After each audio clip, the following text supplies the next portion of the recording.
wonderful guest with us today, Dr. Kimberly Hardy. She is running for House District 43 here in North Carolina. And I want to give it over to her for her to introduce herself and go into more of her background and her position on the campaign. Okay, well, thanks so much for having me. Absolutely. Let's see, background and campaign. So I'm originally from the DMV, the D.C., Maryland, Northern Virginia area. Stand up. Stand Chocolate up. City in the building. That's right. City. That's right. And so, but I've lived several places: Chicago, Columbus, Ohio, a few other places. Because I'm a Buckeye. Shout out to the Ohio State Oh, University. Got to do it. There's Respectful, some Yankees. respectful pause Yankees in the in building. there. Yankees. But I'm a social worker, a school social worker by trade, and so I've been a school social worker in K through 12 environments, mostly in high schools, though in urban, under-resourced communities where we tend to find us. And after about 10 to 15 years of doing that, I decided to go back to school, get the PhD, and now I'm a social work professor at Fayetteville State University. I teach. Broncos. Right, there you go. Bronco Attitude pride in the building. check. They ain't nothing but some horses. Are you being a hater? I'm being a hater because I being a went to hater. Trojan, Fayetteville Tech Community College, for all my people who did not get all the good grades. Hey, I am not hating on FTCC. A Thank lot you. of our students Thank would you. transfer over to us Transfer. from We there, save so- money. That's right. We That's don't a have wise- no loans. That's a fiscally responsible way Thank to you. get Well, your I went to education. Chaminade University out of Honolulu, Hawaii, so no one knows Oh, what wow. that is. Nobody even. That's a fake school. It is not a fake school. That's a Well, shama if lama we put lama in lama schools, fake I school. went to the Washington State University. Okay. Go you, Cougs. you throw the "the" Yeah. on things. Anywho. Just, Anywho, back to you, Anyway. Miss Back to you, Back to you. That is Dr. Doc, Kim, okay? You Dr. get it Puerto right. Rican is what we're going to call him. Right, I have gotten that when I've been here for about 4 years now. Okay. And when I first got here, I had this experience where people would look at me really odd. And so I asked a coworker once, like, why does everyone look at me so strange? And she said, because they're trying to figure out what you are. They don't know if you're black or Latino or Latina or if you are Native American. And so I can see the Indian a little bit if they. I can see how You they ain't think supposed to that. say Indian. You're supposed to say Native American. Native American. Political That's correct. right. But Y'all everybody in the just hood have say first Indian. peoples, Don't right. Everybody in the hood put it say down. Indian. My bad. And it doesn't hurt. Yo hablo español. Muchos años pasados yo fui fluente en español, pero no más porque no puedo practicar mucho porque nadie aquí habla español. So I said I used to be All, fluent a long time ago, but not anymore because I don't get All the practice people say anymore, so- subtitles was we want Subtitles Taco at the Bell bottom. and we will That have is- quesadillas. That is culturally insensitive. Well, I'm the culture insensitive host. Oh, okay. Well, Dr. Hardy, so let's go back into your social work Okay. trade. So how long have you been in the social work space? Wow, let's see. I graduated my bachelor's degree and my doctorate both from Morgan State University. It was Okay. HBC up in Maryland. And so I graduated with my MSW at Ohio State in '97. So I was practicing for a very long time. I got my doctorate in 2010. And so yeah, it was a long time. So yeah, I've been doing this It's for been a a long while, time. and now I get to teach the next generation. Generation to do and a half. it. So we were talking a little bit offline about this, about how has the social work space changed, like in the schools, since you first came in to how it is now? There's fewer of us. I don't think that social work has such a negative stigma. You know, does. we I take think we were people's talking kids about Yeah, and I pass mean, out welfare checks. don't you Like, tell your mama you and got that's not that right. And what happens at home stays at At home. home, And so we get treated with a lot of mistrust right from the very beginning. We don't trust y'all right off the Exactly, back. I'm because not gonna lie if to I you. don't say something pretty soon, then I'm going to, if they say something, then you're gonna mess around and take take them your or kids. call the Yep. people or Yeah. something like that. Gonna call the And po-po. and that's a reality. There are colleagues of mine that do work in the Child Protective Services system. It is really important work. I was just never built for that kind of work. It pulls at the heartstrings so much. I applaud my colleagues that do that work. But in the school system, how well you get to really actualize the school social worker role is largely governed by who is your principal and the administration. Because in one space, they'll have us as attendance officers, which is not really what we're supposed to do. unless we're given the possibility of going out to the home. See, that's a thing that makes school social workers different from the rest of the helping professions in a school building. Social workers go to the home. If you don't understand the journey that a kid has to take to school every day, you don't know. Like when I worked in Chicago, Chicago's gang situation is real and it is intense. And you've got kids who are going through 2 and 3 different rival territories, and that can cause a lot of depression, anxiety. You know, students are getting there super early, and you're like, why are you here so early? And they never want to say what it is, but you know, because you know the culture of the space. So when I was working in charter schools, it was wonderful because you were given free reign to do whatever needed to be done for the kids. In most traditional public schools, that's really hit or miss. If your principal knows what social workers do, then you get to really actualize the position. Otherwise, not so much. And they don't really hire us as much as guidance counselors. We cost more. And speaking of hiring, here in North Carolina, there's a really big issue, actually across the country, in regards to teachers' pay. You know, mental health is a really big thing also in our communities as well. With your background and of course your candidacy for this role as House District 43, what do you bring to the table, or what do you want to see in regards to the change in that that statistic that those aren't getting mental health services or dropping out of school at enormous rates, and of course the funding part of actually making sure teachers and guidance counselors and mental health social work professionals have those resources to help those kids. I mean, if we're not investing in the educational future of our children, we have no investment in this country. I mean, that's just period. Whenever, you know, I mean, if you can't get behind paying teachers. See, that is a sacred public trust. I started at home with my son, but when it was time for him to go to pre-K and K through, now he's in the 7th grade, you know, you trust those teachers to get him prepared to be ready for a global economy, to follow whatever dream that he wants. And because he's lucky enough, because that's really what it comes down to, are you lucky enough to live in a school system that's going to have good resources and well-paid teachers who have years of experience? But if he was, you know, I still don't want that to be the luck of the draw for kids. And we're losing good teachers, not because they don't care and not because they don't want to help kids, but because they have to feed their own families. And they work in 2 jobs. Working 2 jobs. My mom is she works for the San Diego Unified School District, and a lot of them have to pay out of pocket for their own supplies. Exactly. And I think back in, That's here too. But that's here too. That's here too. everywhere. I know a Honestly, that's teacher a lot right of now places. that works at Home Depot, and she teaches. She works at Home Depot so she can supply the kids with what they need. Right. But I mean, it's just, I mean, I was a substitute teacher with Cumberland County Schools for 2 years, and there were times where I had to, you know, teach 40 kids in one classroom for 4 periods. Right. And you know that's just crazy for one teacher. That's Who's right. getting paid really like a little above $10 to $15 an hour Right. if you break down their salary to teach 40 kids. And these ain't angels. These are stinking, like they don't wear no deodorant. You know, they telling you can't do nothing to me, my mama. And then they said talking about you can't fail me because I no child left behind. They know policy. They know policy. They know policy. Like the kids telling you can't fail me because you only can give me a D. Exactly. So I mean, like right. the teachers are really taking on a lot. They're taking and on then a you lot. want to give us some change. Right. Like, and then like they striking, you know, they do the little red thing. But I really said something the other day. I was like, now y'all wasting y'all money on them red shirts. Y'all should have wore some regular shirts to strike.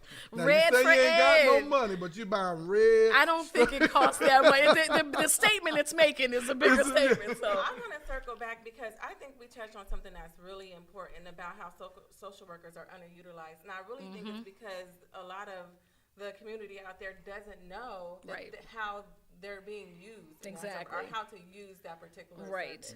So even, like, can you just walk through some of the benefits of what social workers in the schools provide? Oh my gosh. Maybe you'll reach like a mother that doesn't know. or There's student so that- much you can do, right? I mean, so again, if you're in a school that lets you be a social worker, there is, so first of all, the mental health services. We are licensed clinicians. I do just as much therapy with kids, actually usually more than the school psychologist. School psychologist's role is to do a lot of psychoeducational testing primarily, and that is their domain, and and they have got that on lock, and God bless them for getting their thing to be their thing. But we do individual and group therapy. We do, I probably, actually what the statistic is that clinical social workers do more clinical direct practice work than counselors, psychiatrists, and psychologists combined. That's true. And most people don't really know 'Cause that. I do that, like I work in mental health at the hospital, and we deal with Hospital social work. People used to get mad at me. The therapists at our floor would get mad because I said, y'all social workers. They're like, no, we therapists now. Exactly. We therapists. I said, what's your Exactly. degree in sociology? I said, you a social worker. Well, if And they done if changed your it's a name, degree so in you- sociology, then they are not a No, social worker. what is it? What's the degree for social work? Is it social work? It's BSW or MSW. Okay, well, And- they social work. And speaking of that, I got a comment and a question. Okay. First comment is, it seems like you'd be a really good fit for this candidacy role, because maybe we can get these people to work together to pass a clean budget every Yes, right? I believe in staples, not paper clips. Don't be tucking stuff into the bill. If what you want to get done legislatively has merit and value, then you don't need to hide it in somebody else's bill. And then what happens is you got somebody voting on part of a bill that they think, well, this is really good and it would help people, but in order to get this, I got to do this rider. Exactly. And I don't believe in that. Let's just staple my bill shut, do a clean piece of legislation, and if it has merit, it should pass. Absolutely. If it doesn't, we go back to the drawing board. Well, with that being said, if I'm living in your district, why should I vote for you? Because I'm a progressive Democrat in every possible way that you can be, because I believe that we need to put education first. We'll never be able to pay teachers what they're really worth. Never. But we can certainly do better than we're doing right now. That's true. And it's not just the teacher pay. See, people focus on the teacher pay, as well they should, but it's like you said, under-resourced classrooms. So those kinds of things we're trying to get a school system to be numbered that's like in the top 5% in this country, so that we can draw in good educators from outside, because they bring different perspectives. They bring all of this, different information, and we want that exposure for our kids. So I put education first. Now see, this is the other thing. I'm a Democrat. I believe in Medicaid expansion. I want a clean piece of legislation that just says, let's expand Medicaid. Let's get people healthy. It's an ounce of prevention versus a pound of cure. It's just the right thing to do. So I definitely want to have that in there. But I'm also a social worker first. And so poverty never gets brought up. It never gets brought up in the conversations. Oh, they run from that. They run from that. They don't run from. They They run from criminalize that. poverty. That's right. They put That it is with true. a face, and normally that face That's is how they people run. who. I wouldn't say Exactly. criminalize. Like that. I They think run that from I the really think conversation. they Exactly. I wouldn't say criminalize. I would say capitalize, because Depending on who talking. from any standpoint of the criminal justice system, is a profit motive. That's true. Every single true. aspect. So That's it is capitalization. That's what it true. is. Yeah, the professionalization of poverty has led to people's whole jobs being to keep people at a subsistence level. And so at this point, I'm trying to put poverty on the agenda. The very reason that I got into social work was because of homelessness. So when I lived in D.C., there was this advocate named Mitch Schneider, and he was a huge homeless advocate. And he passed away, and it made the news cycle for like 3 or 4 different days. And I just kept thinking, and this is when I was a community college student, and I said, what's going to happen to all these people now that he's not here to advocate for them? And it was right around Halloween. And so I said, wonder what kids who are homeless do for Halloween. Like, they can't go trick-or-treating. And so I found this shelter in D.C., has a whole bunch of kids in it, and I found a few more. And so me and some friends just got a bunch of candy donated, and we took it to them in shelters. And so that led to me having a relationship with this one shelter called the General Scott Inn, which is in Northwest D.C., just off of 14th Street. You couldn't afford to live over there now, but the building is all condos and stuff now, but it used to be a homeless shelter. And so, I used to take the kids on trips, because I really believe exposure is so necessary, especially for kids who are in dire straits. And so I've done everything from dress up as the Easter Bunny and bring them Easter baskets, to taking them out to see Santa Claus and get their picture taken at the mall. And and everything in between, because homelessness is such a huge issue. Absolutely. And we're not really talking about it on a national level. And so, and I think it's because, homeless folks, maybe they don't vote or donate to campaigns, and so they don't get there it political is. attention. that's what it is. Right But how there. do you see? I'm a native of Fayetteville. Jaquetta is not. But San Diego, what's up? Chaz is, and me and Chaz know the culture of Fayetteville, meaning we're really tight knit. If we don't know you, or we don't know your daddy, we don't know where you went to school. Like Jaquetta said in the one show that the high schools are real big here because that's how we attach to who we know. How do you show that you have love for Fayetteville, even though you're not from Fayetteville? Well, because I made a choice to move to Fayetteville. I've been in Fayetteville numerous times over the years because my older brother was in the 82nd. Okay. And I was telling y'all back before the base had Airborne all the gates, way. so Airborne all the way, I would y'all. be considered a leg because I never jumped out of a plane, and so he used to call me a leg all the time. So I've been here many times to visit him back then. And I made a decision that it was time, because I know what my HBCU gave me in undergrad. And so I knew that after working at UConn and St. Joseph, it was time for me to go home to an HBCU. And I looked up FSU's program, and I really, really liked it. And so I came down here, and they hired me. I've since bought a home here. I technically live in Linden. Which means Postmates does not deliver No, to they me. don't. You ain't getting no food. I'm on You ain't getting Postmates, no food in right? Linden. No food It's in a gas Linden. station out there to serve I- breakfast. and that chicken that they serve at lunch is just- it's off fantastic. the chain. Listen, so right there next to the sheep farm, I live out there. So, but you're gonna come visit, you got to pack a lunch because I live far. But it's really only 5 minutes outside of Fayetteville. Go but, down Ramsey Street. Go get right there. down Ramsey Street, exactly. Stop right at the Goodyear plant. Yes. So I've bought a home here. My son and I are very involved in Fayetteville rec sports. Because I'm a football mom. Okay. So we did 3 years Who of your rec team? football. So we did the first 2 years at College Lakes. We were with the Colts. And he did the 10U year there. They went undefeated in the regular season and the postseason and won the championship. Okay. So that's Shout right. out. That's right. Coach Smith was the bomb, and all of the other coaching staff as well. And then this season we went to our home rec, which is Pine Forest, and so we played football there under Coach Linwood. And now this is our second season of basketball. So we're involved in the rec sports. We're not no shade to AAU, but we're doing it hometown, and that's great because we get to see the families and the Exactly. kids all the time. And that's what from matters. Different Because things. sports bring us together. You'd be surprised Exactly. how we'll put together all those. I saw a commercial that said Americans put together all their differences during football season. That's true. Except during the Ohio State-Michigan Except- game. As long as we're clear on that. No, but you're right. I mean, it brings us together. And then you get to know these folks, and you get to watch the kids grow up and stuff. So it is actually a lot of fun. So we're coming to the end of this basketball season. I think we're supposed to be starting lacrosse next week. I mean, it's just no break. We got that from in Fayetteville? There's more I don't than know football one and basketball. person. I don't know one person that played lacrosse, but I'm glad you're giving him the That's right. experience. That's right. Let me tell you something. That's Lacrosse right. is really fun. Lacrosse is nice. And That And it's a good sound workout, too. that sound like some DC, California stuff. Cause down here in North Carolina, bringing it back. So Okay, we're bringing it back. let's bring But it I want to go back to what you had said. What can the social workers do? Like, what can the families get? So if you Right. got families who are experiencing homelessness and they need somewhere to go see the school social worker. We have relationships with agencies all over the city, all across the county. So if you need somewhere to go, if you need clothes, things like that, we do that.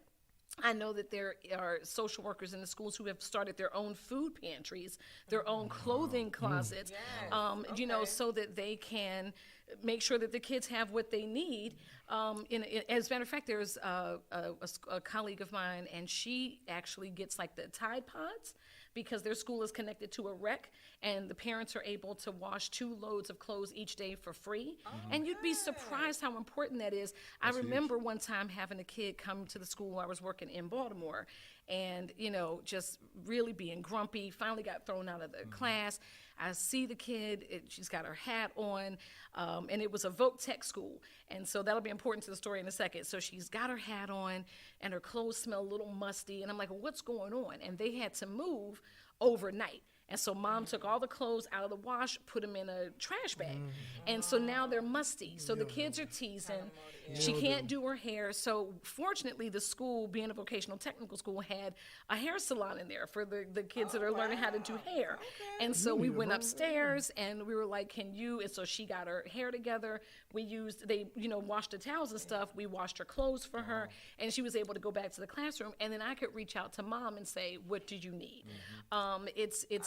When I worked at the school in D.C., I went to court all the time because it was a school for kids in the juvenile justice system. And so we were in court almost every day trying to work with the kids who sometimes we asked the judge to keep them out and sometimes we didn't. So there's a whole host of things that we can do to help families if they just come to the school and talk to us. I love that, and it really speaks to me because, like I said, my mom is a teacher, and I remember growing up that she used to, and she works in a very underprivileged, underserved school and community as well, and she used to, like, find a kid growing up that, just did not have a good home environment, and she would literally, like, adopt them into our family for the whole school year. Like, she would, like, give them their clothes, and I would be like, wait, I'm like 9, 10, 11, 12. I'm like, I ain't giving them my clothes. They coming on our trips. I'm like, who is this? But now that I'm older and I look back, I thought that was really admirable for her to do that, paying out of her own pocket, knowing that she wasn't getting paid what she deserves. But now we 20 minutes in. Yeah, we 20 I'm minutes. sorry. We 20 minutes in. We're about to go. We do something called struggle stories. That's my Trent baby. wants to go and talk That's about. my baby. I want to hear it. Let's Now, hear it. I don't- No, you got to start it off. I gotta start off the struggle story. Yes. Okay. I'm gonna make this quick because we 20 minutes in. Okay. Okay. About 7 years ago, I was working at Waffle House. I was working at Waffle House in Cedar Creek, which is on the other side of Fayetteville. But I was living in Spring Lake. Oh, wow. Okay. Now, but I ain't have no car. So I'll tell you how I get to work. That's another struggle story. Okay. But I didn't have enough money to eat one time. So I decided to walk to the Walmart that's on 210. I had a belt around my stomach. And I got me 2 things of beef sausages and put them right up in here in my belt and walked back down to my house and made me spaghetti with no noodles with sauce. And it was the best. I don't care. Listen. When poverty hits you, you don't care about no law. You care about eating. That's right. That's So right. I was working at Waffle House and I was eating all the Waffle House. Now you see, I wasn't missing a meal, but nevertheless, I was stealing meat to make noodleless spaghetti Lord. with no bread. It was like was chili. just It was chili. chili. You That's were what I was making calling it, chili. I was making chili. Nasty. But y'all should have seen me walking down there with them sausages on my stomach. I was like, please don't let this meat get rotten on the way back. Oh, Because it was like a Lord. 20-minute, 30-minute walk back to the... That's a struggle story That's for a you. struggle That's a story. struggle That story is a for struggle y'all. story. If you got it bad, just think about me. You just think about how Stealing meat. I've come a long way. Thank you, G. Come a long way. Thank you, Lord. Okay, I can go. So I have a struggle story. I was in a previous relationship. I was in my early 20s. I had 2 children back to back, and I was going through a divorce. And I just remember in that time, it was a bad toxic situation. I had to try to find my way out of it. I didn't want everyone to know my business. And I tried to move out, and it just was, I got caught because it didn't work out as smoothly as I thought. And so I remember just having to reach out to my mom and them, and they were just like, listen, you got to figure this out because we're not there. And I had 2 small children, and I just said, you know what? I was broke. I remember writing a bad check so I could secure my apartment at the time. Oh, Lord, bad check. But, Now she talking about me stealing and she doing felonies. I understand the struggle, but eventually everything worked out in my favor to where I was able to get out of the situation. I was able to divorce my ex-husband, and my kids and I were fine. And I had a wonderful support system, but I just, anybody out there that's ever been in those situations, I feel like you can't get out. It truly just takes you making the decision that I'm leaving. Right. Now, And Kim, that's- struggle was supposed to be funny. She went to preaching. Oh, okay. Now, you ain't getting no ties. So- You ain't getting no ties. You ain't getting no offering. My No, personal- you that's is out my here struggle, giving, okay? And preaching. that was my struggle. And that is a very She necessary is so story deep. to tell. She That's deep. right. I'm going to You get start on my calling you nerves. Minister Gooden. Minister Gooden is what I'm going to start calling you. You are so deep. What? All right, I'll try to give you. It's funny because my struggle story is going to be sort of the opposite of yours because I remember being in college and being so broke. I actually have two struggle stories, not because that just reminded me of something else, but so I remember that I was so hungry, and you don't want to call your parents and ask for anything because you're trying to be grown and live in your own space, and so I had boxes of Hamburger Helper. And did not think you could make Hamburger Helper without the hamburger. Yeah. But let me tell you, that is the best macaroni and cheese. And you throw your little hot sauce in there. Oh, my God. Yes. That's a struggle meal for real. That's a struggle meal for real. The noodles and the cheese. So, yeah. We don't even want to ask Chaz his struggle story. His struggle story is going to be something like, I only had $1,000 in my bank account, and I don't know how I was going to get to Tuesday. I don't know how I was going to buy my boat, but. Well, now we have to hear it. So he's almost right. my yacht ran out of fuel in my head.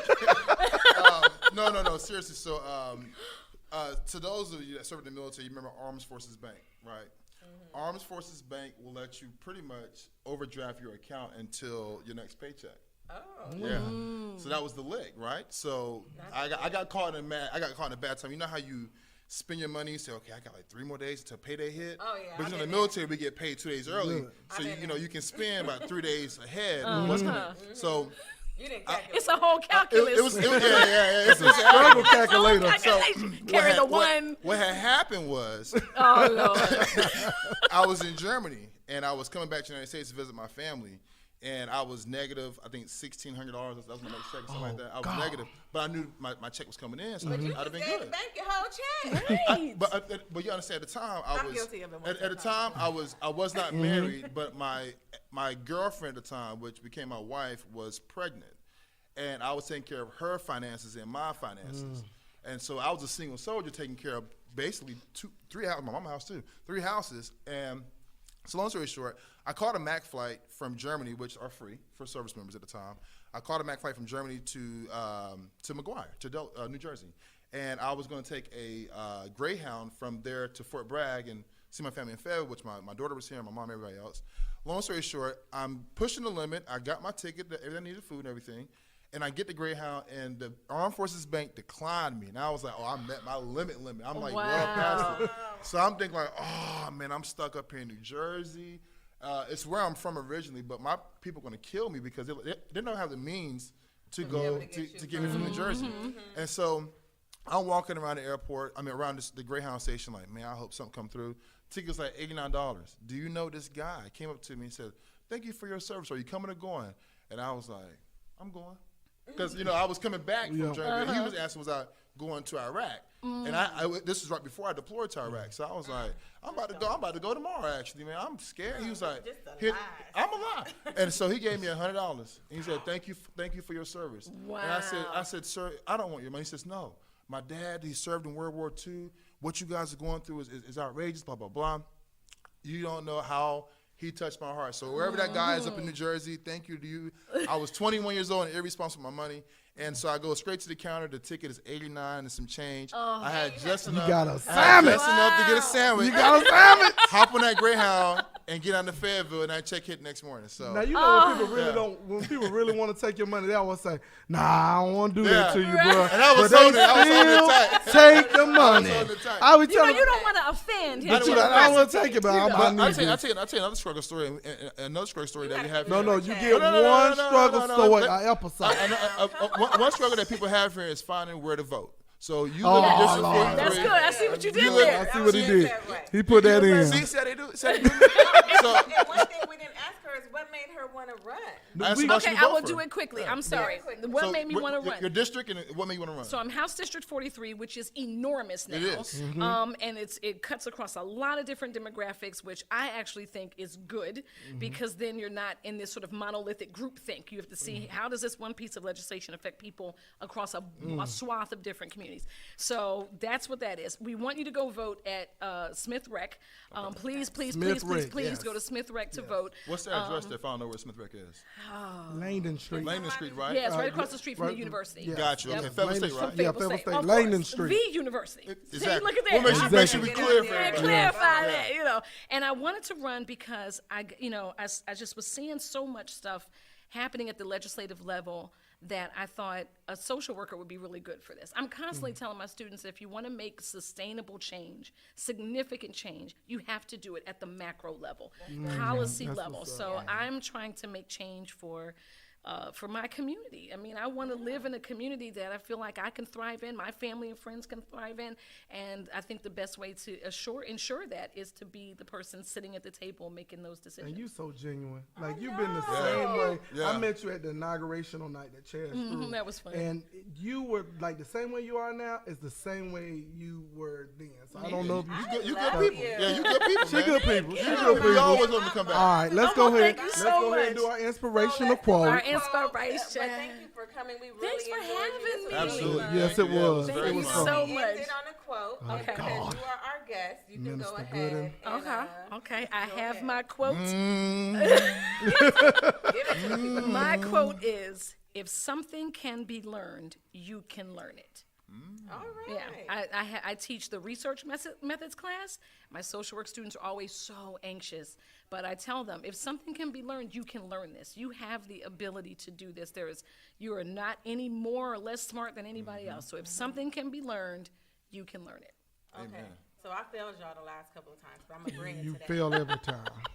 Be fearless and relentless in your pursuit to what sets your soul on fire. Oh, I love that. 100%. Yes. That means if a door closed, just get back up and open it yourself. That's how I see it. I like that. I like that. Okay, So- I'll go. Yesterday is history. The future is a mystery, and the present is a gift. So Why you make gotta today say it with count. attitude? I like I'm gonna say it like a preacher. Yesterday well, was history. go ahead, Taz. I ain't gonna preach today. They ain't got no money for ties.